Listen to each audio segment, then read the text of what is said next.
With the internet, you've got direct distribution. You cut out the middleman. Right. The biggest middleman you got is maybe iTunes or Rhapsody or something like that, but you're getting your end user without having to go through the major label trucks. Right. This is great.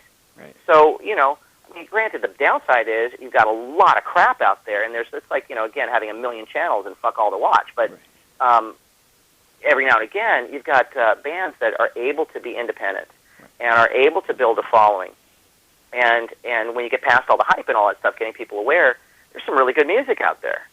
And that's really cool, and you couldn't do that before. Yeah, and absolutely. so, here we are 20 years later, I'm able to make a record in my home recording studio and make it sound better than the record I first made 20 years ago that sold 5 million copies worldwide. Right. And do a licensing deal, that is, with Frontiers in Europe, who actually has distribution deals all over the place.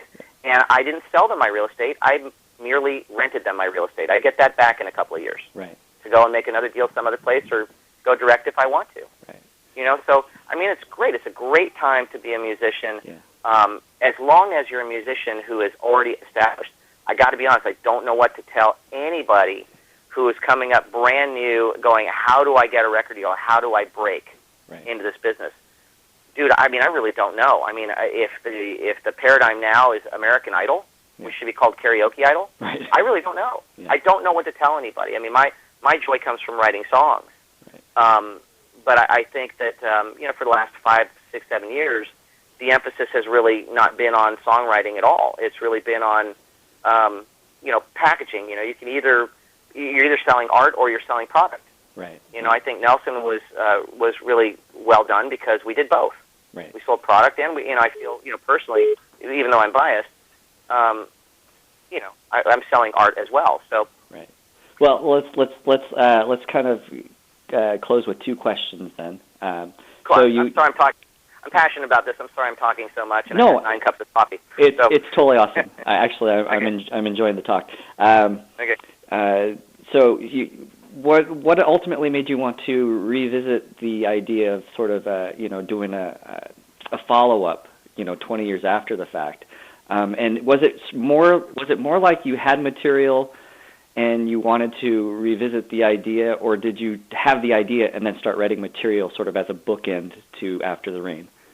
Okay, 2 really good questions. Let's start with the first one. Yeah. Okay, I always felt that our career was unfairly truncated, and I mentioned that before, through no fault of our own. The agenda of the entire music industry, as well, I mean, specifically our label, it's completely changed our destinies. We always thought we were going to get 2, 3, 4 records to grow and develop, and that really actually did not happen, and that was unfair. So, I mean, I always felt like I had unfinished business that I wanted to attend to. All these years, for 20 years, that's what I felt. Yeah. And it wasn't until 2 things happened. Starting about 5 years ago, I put together a band called Scrap Metal. And it's a lot of the lead singers from the biggest 80s hair bands in one band. So I've got, Mark Slaughter from Slaughter and Ian Matthew and Kip Winger and Eric Martin from Mr. Big and Jimmy Jameson from Survivor and, Janie Lane from Warrant and CJ from Firehouse. All these different guys, they're cast members in Scrap Metal. Right. And we do 2 or 3 shows a year just for fun, just as a goof. Yeah. And started doing them like 5 years ago. And I started to see that the audiences started getting bigger and bigger and more appreciative. And all of a sudden, we're packing out these halls, and people are like, "Man, you gotta do this. I mean, we love this stuff. This is great." Now, granted, on that, it was kind of a guilty pleasure wedding band, and it always has been because we're playing our hits from back in the day. Right. The second thing that wound up happening, once I started getting a little more confidence that all of a sudden it's not quite as uncool to be a creature from the '80s for some weird reason, I get contacted by Serafino, who's the owner of Frontiers in Italy. Right.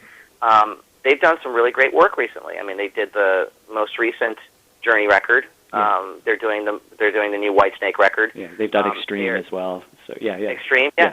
They're grooming. Or they're poised now to actually be a really legitimate major independent label that specializes in our kind of music here in the States, and they're getting very well received, which is cool. Right. And I got approached right around this time, starting 3 or 4 years ago, from Serafino. And he said, "Listen, big fan of the band, really want to make the follow-up I felt you guys were always destined to make, on the tails of the After the Rain record. Right. And I said no at first because I think he would have been happy with anything. He would have, back then in the day, he would have been happy had I sent him my demos and put it in a nice, pretty package and called it a Nelson record. Right.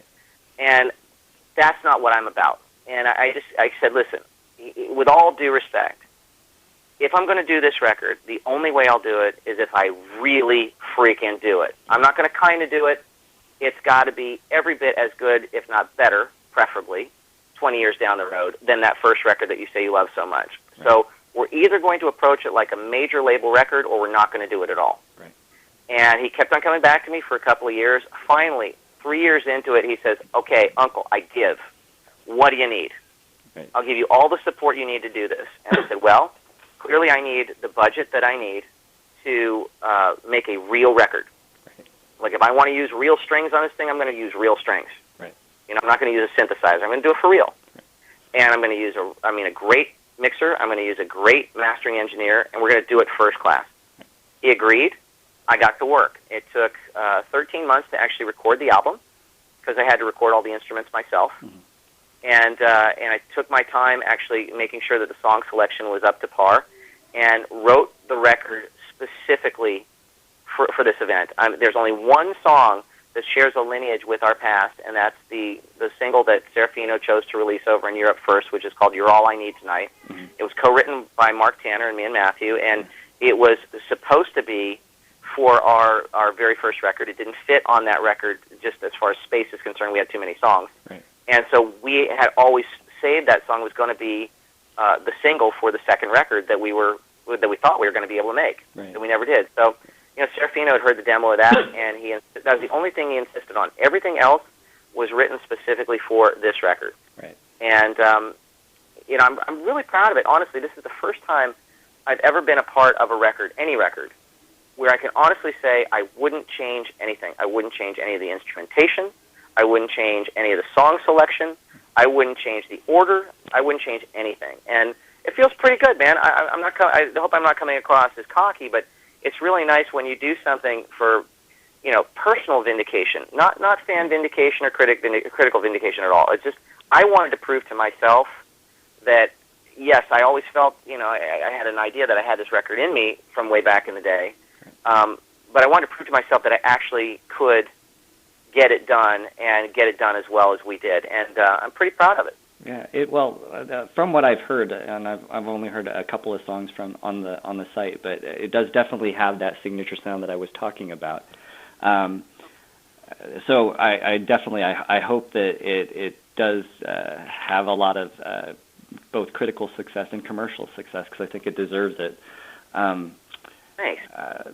I do want to close real quick with one real quick question, if we could just be brief about it. But I guess I've always loved the. I just found out that you guys had been, kind of paying homage to your father, and you'd released an album of cover tunes or covering his tunes. And then you guys had actually done a sort of an interactive multimedia Ricky Nelson Remembered show.